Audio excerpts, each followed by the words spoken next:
मेरे प्रिय छात्र छात्राओं, आप सभी को नमस्कार। आपकी सफलता ही मेरा मिशन है। ज्ञानकोश एजुकेशन पर आपका अभिनंदन है। प्यारे विद्यार्थियों, आप तो जान ही रहे हैं कि आपके अपने इस चैनल ज्ञानकोश एजुकेशन से आपके हिंदी विषय का कंप्लीट कोर्स तैयार करवाया जा रहा है। वह भी कोविड-19 के कारण जो 30% कोर्स कट गया है, उस कोर्स को हटा करके वीडियो अपलोड किया जा रहा है। अर्थात ये कि आपको एकदम टू दी पॉइंट वीडियो यहाँ से मिलेगा और साथ ही साथ हिंदी गद्य, काव्य, संस्कृत, व्याकरण से संबंधित जो भी रस, छंद, अलंकार, शब्द रूप, धातु रूप और कंप्लीट व्याकरण यहाँ से तैयार करवाया जाएगा। यहाँ तक कि गद्य साहित्य का इतिहास और पद्य साहित्य के इतिहास का क्वेश्चन भी आपको इस वीडियो से मिलेगा। और समय अगर मिल जाता है, अगर आपका डिमांड है, अगर आप डिमांड करेंगे तो मैं निबंध लेखन के बारे में भी बताऊंगा। निबंध कैसे लिखा जाता है, पत्र कैसे लिखा जाता है, पत्र लेखन पर कुछ वीडियो अपलोड हो जाएगा, लेकिन आपको कमेंट करना पड़ेगा तभी हो पाएगा। हाँ, ये है कि थोड़ा सा वीडियो आपको थोड़ा विलंब से मिल रहा है, लेकिन मिलेगा अवश्य। और आपका पूरा का पूरा यहाँ से कोर्स कंप्लीट तैयार करवाया जाएगा। मेरी कोशिश है कि इसी महीने यानी दिसंबर लास्ट तक जो है कि पूरा का पूरा कोर्स कंप्लीट हो जाए। मेरा यही प्रयास है, ठीक है। तो मेरे साथ केवल बने रहिए। अगर आप इस चैनल पर नए हैं तो इस चैनल को सब्सक्राइब कर लीजिए और इस वीडियो को अपने दोस्तों तक अधिक से अधिक शेयर कीजिए। और मेरी शैली अच्छी लगे तो आप इसको लाइक कीजिएगा, न अच्छी लगे तो मर्जी आपकी, डिसलाइक भी कर सकते हैं, मर्जी आपकी, ठीक है। तो देखिए, मैं प्रयास केवल कर रहा हूं, आपको बेहतर से बेहतर अर्थ समझाने की कोशिश कर रहा हूं। ऐसा नहीं कि मैं भगवान नहीं हूं, बस एक इंसान हूं, बस आपको बेहतर ढंग से समझाने का प्रयत्न कर सकता हूं, ठीक है। तो आज का वीडियो होगा नौका विहार, ठीक है ना। इसमें पंत जी, आप जानते हैं कि सुमित्रानंद पंत की यह बड़ी सुंदर पंक्ति है और कविता है। इसमें रात के समय इलाहाबाद में संगम नदी में, संगम में मतलब गंगा नदी में नौका विहार कर रहे थे, उसी का चित्रण ये किए हैं, ठीक है। शब्द थोड़े कठिन अवश्य हैं, लेकिन अगर आप हर एक शब्दों को ध्यान से सुनेंगे, मेरी बातों को ध्यान से सुनेंगे तो अर्थ बहुत आसान लगेगा, ठीक है। आइए देखिए, हम लोग शुरू करते हैं। देखिए, शांत स्निग्ध ज्योत्सना उज्ज्वल अपलक अनंत नीरव भूतल सैकत सया पर दुग्ध धवल तनवंगी गंगा ग्रीष्म विरल लेटी हैं श्रांत क्लांत निश्चल तापस बाला गंगा निर्मल शशि मुख से दीपित मृदुल मृदु करतल लहरें उर पर कोमल कुंतल गोरे अंगों पर सिहर सिहर लहराता तारा तार तरल सुंदर चंचल अंचल सा नीलांबर साड़ी सी सिकुड़न सी जिस पर ससकी रेशमी विभा से भर सिमटी है वर्तुल मृदुल लहर। तो आइए इस छंद को देख लिया जाए, फिर आगे बढ़ेंगे हम लोग। अर्थ बड़े गौर से ध्यान से सुनिएगा, ठीक है। शांत स्निग्ध, शांत मन होता है शांत, जानते हैं। स्निग्ध मन होता है चिकना, क्या होता है इसमें, ठीक है ना। स्निग्ध मन होता है चिकना, तो शांत चिकना। ज्योत्सना माने क्या होता है, ज्योत्सना माने होता है चांदनी, क्या होता है, चांदनी। उज्जवल माने आप समझते हैं सफेद। अपलक माने बिना पलक गिराए। अनंत माने आकाश होता है। नीरव माने शांत होता है, नीरव माने क्या होता है, शांत। भूतल माने धरती तल अर्थात जमीन, भूतल। सैकत शैया कहते हैं बालू की शैया को, सैकत माने बालू होता है, क्या होता है, बालू। शब्द को जब आप जान लेंगे तो कहीं कोई दिक्कत नहीं रहेगा। बालू की शैया, शैया माने सेज, यानी कि जो बालू का जो सेज होता है उसको कह सकते हैं। दुग्ध धवल मन दूध जैसा सफेद। तनवंगी कहते हैं पतली, जो दुबली पतली होती है उसको तनु अंगी, तनवंगी क्या संविच, तनु धन अंगी तनवंगी। तो ये मैंने दुबली पतली शरीर वाली को कहते हैं, यानी पतली गंगा। ग्रीष्म विरल, विरल मन होता है दूर दूर। लेटी है श्रांत, श्रांत माने क्या होता है जानते हैं, श्रांत माने जो थका हुआ जो होता है उसको बोलते हैं, थकावट, थकान। क्लांत क्लांत दुख, ठीक है ना। और निश्चल माने निधन चल माने अटल स्थिर कह सकते हैं।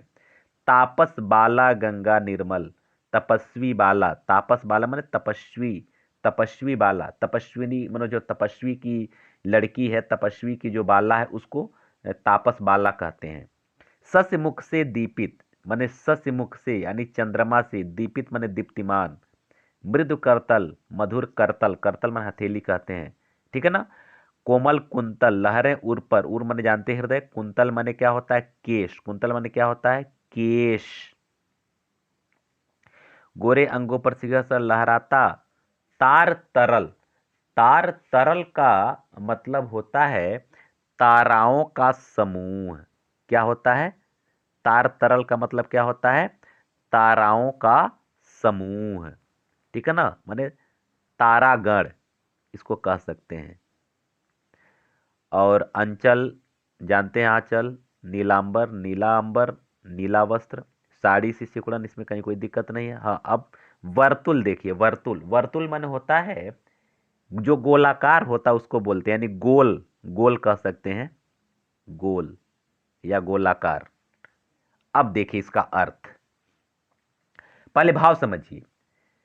कभी कल्पना करते हैं कि गंगा जो है एक सुंदर बालू की सैया पर, स्वच्छ बालू की सैया है, चूंकि गर्मी का महीना है और गर्मी के महीने में ज़्यादातर तट चौड़े हो जाते हैं और नदी की धारा पतली हो जाती है और ये बालू चमकता रहता है चांदनी रात में।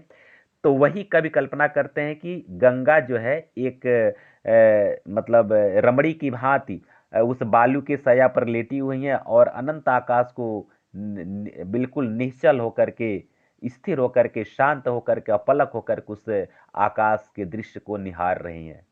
समझ में आ गया ना। अब यहां से आपको अर्थ समझ में आ जाएगा। देखिए, शांत स्निग्ध ज्योत्सना उज्जवल, कहते हैं बिल्कुल शांत, चिकनी, चांदनी, सफेद, माने बिल्कुल सफेद स्वच्छ चांदनी, शांत, सफेद शांत स्वच्छ चांदनी फैली हुई है किस पर, शैकत सैया पर। देखिएगा अर्थ यहां से यहां आएगा तभी समझ में आएगा, क्योंकि ऐसे सीधे सीधे अगर मतलब कविता है ना, तो जहां उसका अर्थ, जहां से आपका उसका अर्थ बैठे वहां से आपको उठाना पड़ेगा शब्दों को। कवि कहते हैं, पंत जी कहते हैं कि सफेद चिकनी शांत उज्जवल चांदनी जो है सैकत शैया माने बालू रूपी सेज पर फैली हुई है, जो बिल्कुल दूध के समान धवल दिख रही है। और तनवंगी गंगा यानी दुबली पतली शरीर वाली गंगा, दुबली पतली क्यों कह रहे हैं, क्योंकि नदी की धारा गर्मी में पतली हो जाती है, जिसे पानी कम हो जाता है तो नदी का जो प्रवाह है वो पतला हो जाता है। ग्रीष्म विरल माने गर्मी से विरल, विरल माने घना न हो, जिसको उसको विरल कहते हैं, जो घना न हो, दूर दूर, यानी कि गर्मी के कारण गर्मी से विरल हो गई थी, गर्मी से जो नदी की जो धारा थी वो मतलब सूख करके पतली हो गई थी, यानी विरल हो गई थी। और वह ऐसा लग रहा था कि पतली मतलब दुबली पतली गंगा जो है इस सैकत सैया पर यानी बालू की सैया पर बिल्कुल थकी हुई, दुखी और निश्चल होकर के, मतलब थकावट, चूंकि लंबी यात्रा करके आई हैं तो थकी हुई हैं और थोड़ा सा इनको कुछ शारीरिक पीड़ा भी है, क्लांत भी हैं, और लेट करके अपलक, अब यहां अर्थ देखिए, अपलक अनंत, अपलक अनंत को यानी कि एकटक आकाश की नीरवता को भूतल से, धरती से क्या कर रही हैं, लेट करके देख रही हैं। अब आया समझ में। थोड़ा सा कठिन है, मैं समझ रहा हूं, लेकिन आराम से समझिए। थोड़ा सा ये मत समझिए वीडियो लंबा हो रहा है, क्या हो रहा है, बहुत ऐसा कुछ लग रहा है। होता ये है कि आप लोग शॉर्ट वीडियो देखना ज़्यादा पसंद करते हैं, जबकि इस चीज़ को छोड़ दीजिए। ज्ञान लेना है तो शॉर्ट वीडियो से काम नहीं चलेगा। बिल्कुल स्थायित्व तो आपके अंदर होना चाहिए, गंभीरता होना चाहिए, तभी जो है कि आप कुछ बेहतर कर पाएंगे। तो फिर से मैं अब समझा रहा हूं यहां तक। देखिए, कवि कहते हैं कि बिल्कुल स्वच्छ चिकनी शांत चांदनी बालू की सैया पर पड़ रही है तो बिल्कुल दूध के जैसा सफेद दिखाई दे रहा है। और ऐसा लग रहा है उस बालू की शैया पर गर्मी के कारण जो जो गंगा की धारा पतली हो गई थी, गंगा नदी पतली हो गई थी, विरल हो गई थी, तो ऐसा लग रहा है कि उस पर शरीर का निश्चय और इस भूतल से माने धरती से नीरव माने शून्य आकाश को अपलक, अनंत मन होता आकाश, शून्य आकाश को अपलक निहार रही हैं, माने शून्य आकाश के सौंदर्य को एकटक देख रही हैं। क्लियर हुआ? आशा है यहां तक आपको समझ में आ गया होगा। कहीं किसी चीज का अर्थ समझ में न आया हो तो कमेंट करके हमें अवश्य पूछ लीजिएगा। आगे देखिए, अब यहां से तापस बाला गंगा निर्मल शशिमुख से दीपित मृदु करतल करें, वो गंगा जो है तपस्वी बालिका के समान दिखाई दे रही है। तपस्वी बालिका जो बिल्कुल धीर गंभीर रहती है, बिल्कुल शांत रहती है, वैसे ही जो है ये निर्मल गंगा जो है तपस्वी बाला के समान, तपस्वी की बालिका के समान जो है दिखाई दे रही हैं। और शशिमुख से माने चंद्रमा से उनका शरीर क्या हो रहा है, दीप्तिमान हो रहा है, माने चांदनी है तो चंद्रमा का ज्योति गंगा के ऊपर पड़ रहा है तो उससे वो दीप्तिमान हो रही है, वो मतलब उससे उनका सौंदर्य और भी अच्छा लग रहा है। और मृदु करतल जो लेटी हुई है तो उनके उनके हाथ फैले हुए हैं, तो उनके हाथ बिल्कुल मृदु हैं। अब हाथ फैलने का मतलब क्या है, जैसा कि आप जानते हैं गर्मी के मौसम में जब नदी की धारा पतली हो जाती है, जैसे मान लें कि ये नदी का ये तट है, और जब नदी की धारा आप देखते मान ली कहीं से कोई बड़ी नदी आ रही है तो कुछ ऐसे पतली पतली धारा के रूप में विभक्त हो जाती है। और जो ये मान ली कि ये नदी है तो ये बालू का तट है, ये नदी है तो ये बालू का तट है, ये नदी है, ये बालू का तट है, ये नदी है तो बालू का तट है। तो देखिए हथेली जैसा दृश्य दिखाई दे रहा है कि नहीं दिखाई दे रहा है? समझ में आ रहा है ना? करतल तो वही जिसे पतली पतली धाराओं में गंगा विभक्त हो गई हैं, तो ऐसा लग रहा है कि उनका एक करतल फैलाई हुई है, यानी लेटी हुई है और उनका करतल यानी कि हथेली फैलाई हुई है और उनका हथेली बहुत मृदुल है। लहरें उर पर कोमल कुंतल, और उनके उर पर उनके हृदय पर जो लहरें यानी जो नदी का जो लहर जो आ रहा है वह कोमल कुंतल, कुंतल माने क्या होता है, कुंतल माने होता है केश यानी कि बाल, ठीक है ना? कुंतल माने क्या होता है, बाल। तो एक कोमल बाल की भांति प्रतीत हो रही है। जैसे कहने का मतलब यह है कि गंगा लेटी हुई हैं, तो जब लेटी हुई हैं तो उनके शरीर पर ये ऐसे लहर, जिस मान ली कि ये लहर है, ये ऐसे लहर आ रहा है, तो ऐसा लग रहा है कि ये उनके ये केश हैं, ये केश केश जो है कैसे इस तरह से केश की जो चोटी होती है ना, कुछ ऐसा प्रतीत उन्हें उनके हृदय पर जो लहर हो रहा है उसे लग रहा है कि जैसे कोई भी अगर कोई महिला अगर लेटी हुई है तो उनके बाल बाल बिखरे हुए हैं, और बाल कहाँ बिखरे हुए हैं, उनके हृदय पर भी बिखरे हुए हैं, ठीक है ना? तो हृदय पर जो बिखरे हुए हैं तो उसकी लटें जो है कि कुछ इधर उधर बिखरी हुई दिखाई देती है ना, तो वही लहर बता रहे हैं कि लहर ऐसा लग रहा है कि उनके हृदय पर एक कोमल सुंदर बाल के समान प्रतीत हो रहा है, जिससे कि उनके सीने पर जो बाल फैला हुआ हो कुछ ऐसा, तो लहर बिल्कुल उनके हृदय पर कोमल बाल की भांति प्रतीत हो रहे हैं। गोरे अंगों पर सिहर सिहर लहराता तार तरल सुंदर, और कह रहे हैं उनका जो गोरा अंग है, क्योंकि गंगा जी का जो गोरा अंग है गंगा माता का, वह उन पर जो है कि सिहर सिहर यानी कि जिसे कि हवा चल रहा है तो हवा चलने से ये हल्के हल्के तरंग उठते हैं, नदी में तरंग उठते हैं, तो जो हल्का हल्का जो ये चल रहा है हवा, तो सिहर सिहर कर लहराता तारा तार तरल सुंदर, माने जो ताराओं का दल है, तारा दल, अब समझिएगा जैसे लहर है, ये लहर के ऊपर ये ताराओं का प्रतिबिंब यहाँ दिखेगा ही दिखेगा, जाहिर सी बात है दिखेगा। तो वह सुंदर और जैसे लग रहा है कि वह तारा जो है कि उस पर लहरा रहे हैं, क्योंकि ये इसमें लहर है, तरंग में लहर तो होता ही है, तो ताराओं का जो प्रतिबिंब है ना, जिसे लग रहा है कि वह भी उस पर लहरा रहे हैं, तारा उस पर हिल रहे हैं, लहरा रहे हैं, ऐसा प्रतीत हो रहा है। और अगली पंक्ति में क्या कितना सुंदर वर्णन किए हैं, चंचल अंचल सी नीलांबर, और उनका जो नीला अंबर है, अंबर अंबर मन होता है वस्त्र और नीला मन होता है नीला, तो आप समझते हैं कि गंगा नदी जो बिल्कुल स्वच्छ जब रहती हैं तो नीले रंग की दिखाई देती हैं। कोई भी नदी गहरी नदी है तो हल्के नीले रंग की दिखाई देती है। तो ऐसा लग रहा है कि उस नीले नदी का जो लहर है, जो उस पर हवा के चलने से जो उस पर लहर आ रहा है, वह एक चंचल आंचल के समान, जिसे मान लीजिए कि अगर कोई महिला, अगर कोई आंचल, मान लीजिए उनका आंचल है, अगर ऐसे है तो आंचल है इसे, तो उस पर जैसे आंचल का सिकुड़न होता है ना, सिकुड़न ऐसे होता है, ऐसे उड़ने पे कुछ ना कुछ सिकुड़न तो उसमें आएगा, सिलवटें आएंगी ही आएंगी। तो जो लहर है ना, ऐसा लग रहा है कि उनके मतलब उनका एक सुंदर सा चंचल आंचल है जो उस पर हिल रहा है, हवा के चलने से वो आंचल जो है कि हिल रहा है, ऐसा प्रतीत हो रहा है। आगे देखिए, साड़ी सी सिकुड़न सी जिस पर, हाँ अब देखिए, वह बिल्कुल साड़ी के सिकुड़न जैसी प्रतीत हो रही है। जिस साड़ी की सलवट सिलवटें जो होती हैं, साड़ी का जो सिकुड़न होता है वैसा प्रतीत हो रही है। शशिकी रेशमी विभा से भर, जो शस्य का जो रेशमी विभा, विभा माने क्या होता है, कांति, चमक। विभा माने क्या होता है, कांति। जो चंद्रमा की रेशमी कांति है, वह ऐसा लग रहा है कि बिल्कुल साड़ी की सिकुड़न जैसी प्रतीत हो रही है। सिमटी है वर्तुल मृदुल लहर, सिमटी है वर्तुल, और जो मृदुल लहर है, जो मृदुल लहर है, जो कोमल लहर है, वह बिल्कुल वर्तुल के भांति, माने गोलाकार में, गोलाकार में वह सिमटी हुई है। कारण यह कि वो, जैसे देखिए, कहने का तात्पर्य है कि नदी की धारा जो है वह ऐसे ऐसे होती है। मान लीजिए नदी है, भाव समझ लेंगे तो समझ में आ जाएगा। तो लहरें जो आ रही हैं वह अब इसी तरह से वर्तुलाकार, माने अब ये कहीं उनको जाने का जगह, तो नदी की धारा पतली हो गई है तो कहीं उनको जाने का मौका तो मिल नहीं रहा है।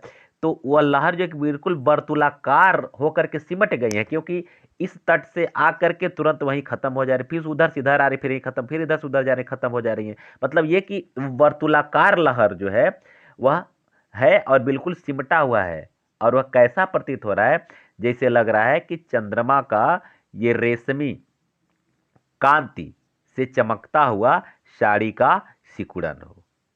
ठीक है, अब देखिए यहां से मैं फिर से आपको समझा दूं, तापस बाला से लेकर के मृदुल लहर तक, तो समझ में आ जाएगा।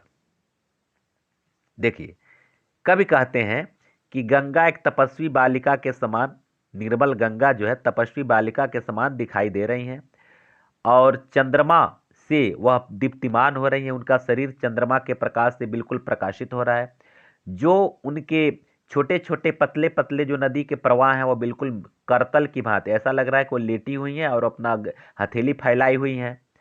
और उनके हृदय पर जो लहरें जो आ रही हैं, तो लग रहा है कि एक सुंदर बाल उनके हृदय पर फैला हुआ हो, और उनके गोरे अंगों पर, उनके गोरे शरीर पर, सुंदर शरीर पर जो ये हवा के चलने से जब ये लहर लहरा रहा है, जो ताराओं का जो समूह है, वह ताराओं का समूह, ऐसा लग रहा है कि ताराओं के समूह उस पर लहरा रहे हैं।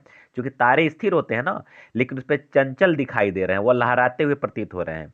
और उनके हृदय पर जो ऐसा लग रहा है कि हृदय पर, उनके उनके शरीर पर जो नीला वस्त्र है, वह जो आंचल है, वह आंचल भी चंचल है, यानी कि वह आंचल बिल्कुल लहर रहा है हवा के चलने से। और जो चंद्रमा की रेशमी किरणें पड़ रही, सुंदर किरणें जो पड़ रही हैं, तो ऐसा प्रतीत हो रहा है कि वह गंगा जी का एक साड़ी का सिकुड़न है। साड़ी में जो सलवटें होती हैं उसी तरह से लहर जो है कि जो आ रही है, तो ऐसा लग रहा है कि साड़ी का सिकुड़न है। और वह लहरें, अब चूंकि उसका प्रवाह कम, मतलब उसका चौड़ाई कम है गंगा नदी का, तो एक तट से जा करके दूसरे तट पे आ जाती, फिर वहीं से घूम जाती है, यानी कि वह मृदुल लहर जो है कि जो कोमल लहर जो है, वह बिल्कुल वर्तुलाकार होकर के, गोलाकार होकर के सिमटी हुई है। क्लियर हुआ? यह आपका रहा पहले छंद का अर्थ। क्लियर? अब आइए हम लोग दूसरे छंद के बारे में पढ़ते हैं। देखिए,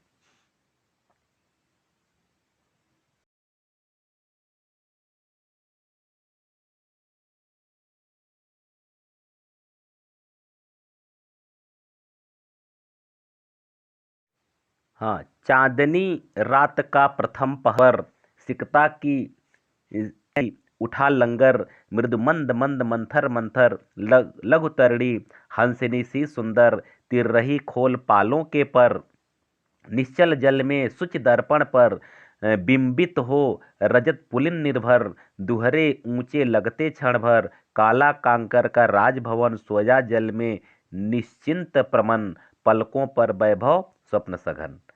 तो देखिए यहां से अब अगले छंद में कवि कहते हैं कि चांदनी रात का प्रथम पहर, कि चांदनी रात है, चांदनी रात का प्रथम पहर है और हम लोग नाव लेकर के, सत्वर मन होता है तेजी से या जल्दी से, शीघ्र, हम लोग नाव लेकर के शीघ्रता से चल पड़े, माने जल्दी से हम नाव लेकर के चल पड़े। सिकता की सस्मित सीपी पर, अब सिकता मन होता है बालू, सिकता मन क्या होता है, बालू, बालू की सस्मित सीपी पर, सस्मित मतलब मुस्कुराती हुई, बालू की मुस्कुराती हुई सीपी पर मोती की ज्योत्सना रही विचर, विचर मन होता है बिखरना, फैलना, विचर मन क्या होता है, बिखरना या बिखेरना यानी फैलना, ठीक है। ज्योत्सना मन होता है चांदनी।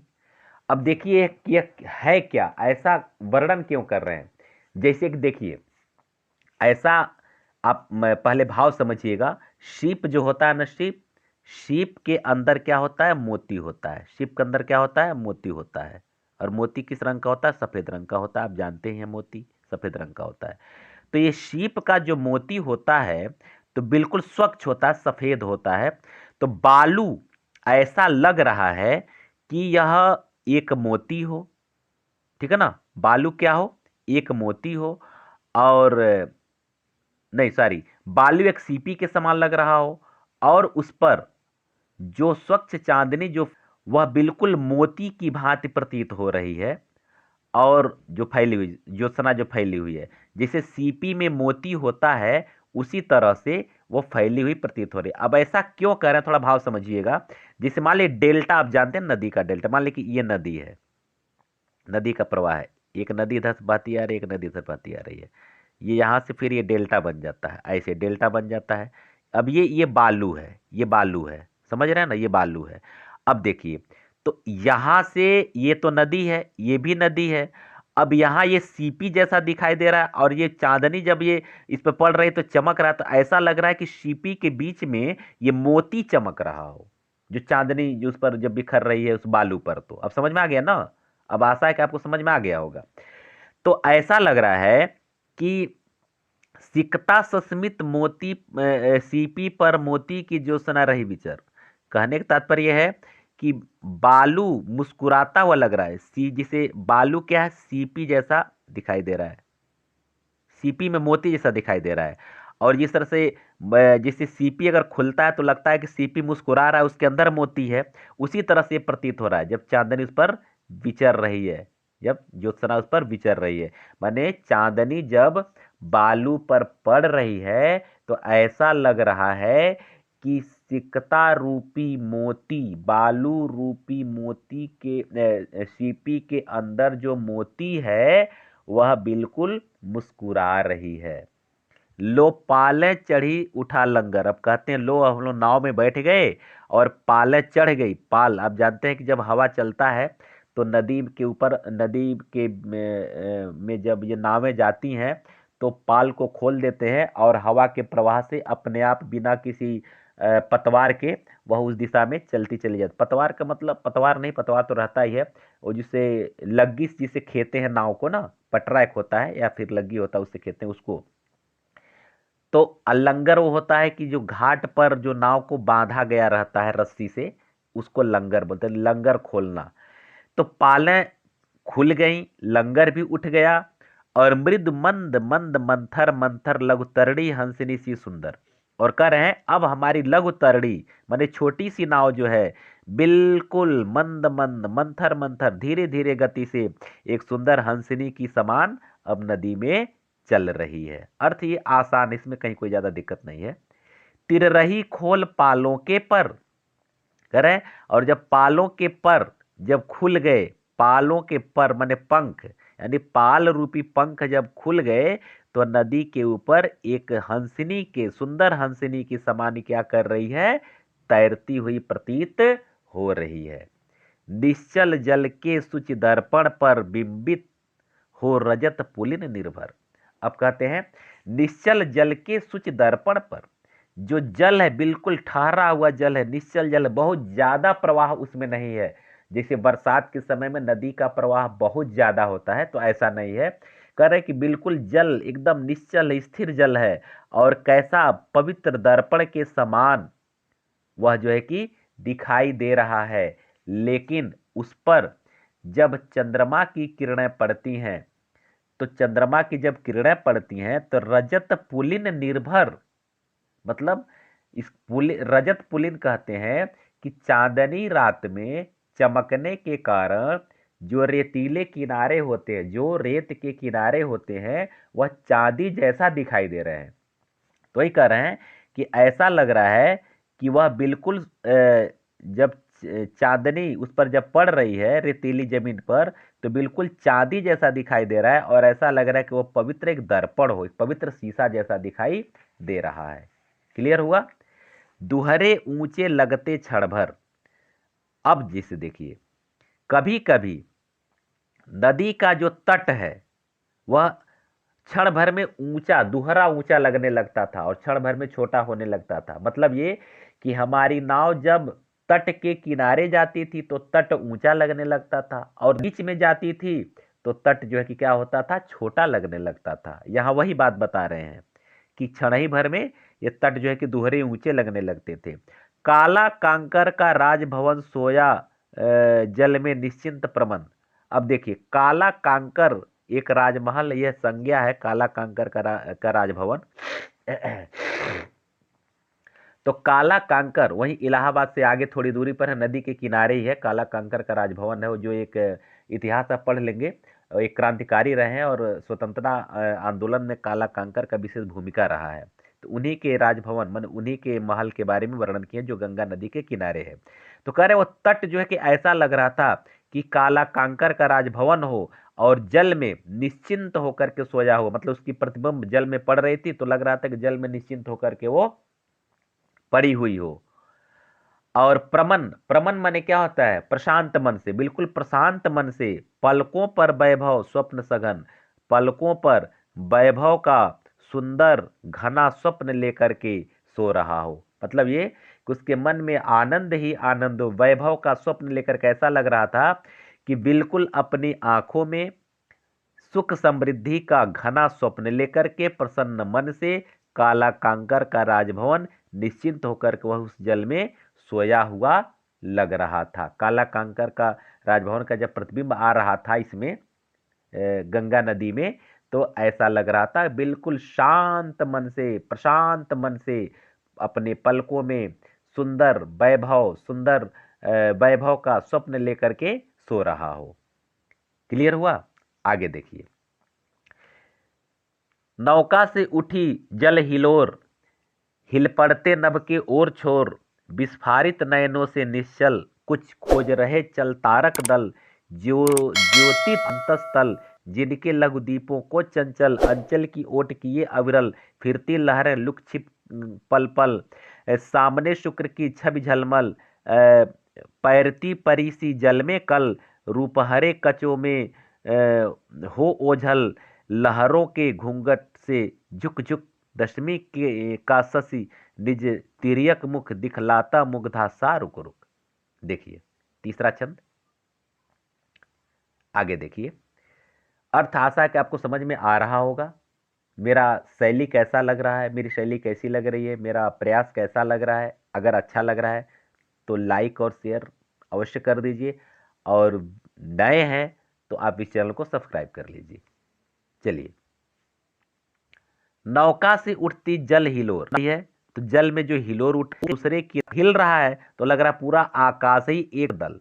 विस्फारित नयन मन होता है कि आंखों को खोलना, विस्फारित का मतलब खुले नयनों से, नयन माने आंख, खुलने का मतलब जिसे गुरेर करके देखना, इसको नहीं बोलते हैं आंख फाड़ करके देखना, एक मुहावरा आप जानते हैं, तो वही विस्फारित नयन उसी को कहते हैं। ऐसा लग रहा है कि यह तारक दल माने ताराओं का दल जल में कुछ आंखें, आंखों को फाड़ करके गर्मी के मौसम में जल की धारा एकदम बिल्कुल स्वच्छ हो जाती है, नदी के नीचे तक का बालू यानी कि सतह दिखता है। तो ऐसा लग रहा है कि तारा जो है अपने प्रकाश से ज्योतित कर रहे थे किसको, अंतस्थल को, यानी गंगा नदी के हृदय को, गंगा जी के पवित्र हृदय को क्या कर रहे थे, ज्योतित कर रहे थे, प्रकाशित कर रहे थे उनके अंतस्थल को, उनके हृदय को। आगे देखिए, जिनके लघुद्वीपों को चंचल अंचल की ओट किए अविरल फिरती लहरें लुक्षिप पल पल। जिनके लघुद्वीपों की चंचल, और ऐसा प्रतीत हो रहा था कि तारे जो है छोटे छोटे लघुद्वीप के समान टिमटिमाते हुए दिखाई दे रहे थे, और ऐसा लग रहा था कि गंगा माता अपने अंचल से उसको ओट करके उसको मतलब एक तरह से रोक रही थी कि इसको हवा का प्रवाह न पड़े ताकि ये बुझे न, ऐसा। चूंकि तो ऐसा लग रहा था कि अपने चंचल अंचल से, मतलब अपने आंचल से जो है कि उस छोटे छोटे लघुद्वीपों को ओट कर रही थी कि यह हवा के बेग से बुझे न। आगे देखिए, फिरती लहरें लुकछिप पल पल रही थी, क्योंकि लहर कभी उठती थी छिपी का खेल खेल रही हो। तो झिलमिल झिलमिल के समान जल में कल, कल माने होता है आवाज करती हुई, माने जल के कलकल में, जल के आवाज में हल्का हल्का लहर जो चल रहा था, लहर से हल्का हल्का आवाज आ रहा था। तो ऐसा लग रहा था कि ये उस जल में जो तरंग है, तरंग पर जो शुक्र की प्रतिबिंब दिखाई दे रही थी, जिसे लग रहा था एक परी के समान तैर रही हो, और उसकी झलमल छवि उसकी दिखाई दे रही थी। रूपहरे कचों में हो ओझल, और लगता था, कच मन होता है ये केस, तो सुंदर केशों में वह जा करके क्या हो जा रही थी, ओझल हो जा रही थी, छिप जा रही थी। मतलब ये तरंगे जब दूर जाकर समाप्त हो जा रही थी तो उसका प्रतिबिंब भी समाप्त हो जा रहा था। तो ऐसा लग रहा था कि उन सुंदर बालों के बीच में जा करके वह समाप्त हो जा रही हो। आगे देखिए, लहरों के घूंघट से झुक झुक दशमी का शशि निज तिर्यक मुख। कह रहे हैं लहरों के घूंघट से झुक झुक, कह रहे हैं जब लहर जब चल रहा है ना, लहर, तो लहर के चलने से जो गंगा जी ऐसा लग रही थी कि वह घूंघट, दशमी का जो शशि था, दशमी का शशि जो है वह तिर्यक मुख करके और झुक झुक करके अपना मुग्धा मुख, माने मुग्धा मुख का मतलब होता है सुंदर मुख कह सकते हैं, या मुग्धा एक नायिका होती है, जो जो रूपवती नायिका होती है उसको मुग्धा नायिका कहते हैं। तो उन्हें सुंदर नायिका का रूप बता रहे हैं यहाँ, कि जिस तरह से सुंदर नायिका अपने अपना आधा चेहरा आंचल से ढका हुआ हो, घूंघट से ढका हुआ हो, और आधा दिख रहा हो, और वह कभी अपने आंचल को यानी घूंघट को हटा देती थी, कभी छिपा देती, कभी हटा देती, कभी छिपा देती थी, कुछ ऐसा दृश्य। अब ऐसा क्यों कह रहे हैं, देखिए, जो दशमी का जो चांद होता है, मान ली पूर्णिमा का चांद तो पूरा गोल होता है, लेकिन दशमी का चांद जो है कुछ ऐसा होता है, ऐसे, यानी कुछ अर्धवृत्ताकार लिए हुए होता है। और जबकि इसका पूरा मुख कैसा कैसा है, ऐसा है। अब ये जो चेहरा जो दिखाई दे रहा है, वो कभी कल्पना कर रहे हैं यह किसी नायिका का ये मुख है, और ये जो दशमी का चांद एक एक आंचल है। तो जब लहरों पर जब उसका प्रतिबिंब आता था तो कभी दिखता था, कभी समाप्त होता था, कभी दिखता था, कभी समाप्त होता था, चंद्रमा का जो प्रतिबिंब। तो वही कह रहे हैं, ऐसा प्रतीत होता था जैसे कोई मुग्धा, जैसे कोई नायिका जो है वह अपना आधा तिर्यक मुख, माने आधा छिपा हुआ मुख जो है अपने घूंघट के बीच से दिखा रही हो। समझ में आ गया? तो आगे देखिए, आशा है कि समझ में आ गया होगा। कहीं कोई दिक्कत हो तो आप हमें कमेंट करके अवश्य पूछ लेंगे, और वीडियो अच्छा लग रहा हो तो लाइक, शेयर और सब्सक्राइब अवश्य कर लीजिए। जब पहुंची चपला बीच धार, कह रहे हमारी चपला मन होता है, आप जानते हैं बिजली को कहते हैं, लेकिन यहाँ चपला का अर्थ नाव से है। नाव में जो पतवार होता है ना, पतवार को भी चपला बोलते हैं, एक दूसरे, मतलब अनेकार्थी शब्द है ये। कर हमारी पतवार जब बीच धार में पहुंची, मतलब हमारी नाव जब बीच धार में पहुंची, तो छिप गया चांदनी का कगार। जो चांदनी जैसा सुंदर, मान चांदनी के प्रकाश से सुंदर जो कगार, माने किनारा जो होता है, किनारा, वो किनारा क्या हो गया था, छिप गया, मतलब दिखाई नहीं दे रहा था, क्योंकि नाव दूर हो गया। और जो बालू से चम वह छिप धीर, कह रहे हैं अब ऐसा प्रतीत हो रहा था जैसे हम लोग नदी के मध्य में हैं, देखिएगा, और यहाँ नाव है, नाव में सब लोग सवार हैं, किनारा यहाँ है, दो किनारा यहाँ है, समझिएगा। ये गंगा नदी की धार, ये गंगा नदी है, बीच में नाव चल रही है, पाल खींचे हुए हैं।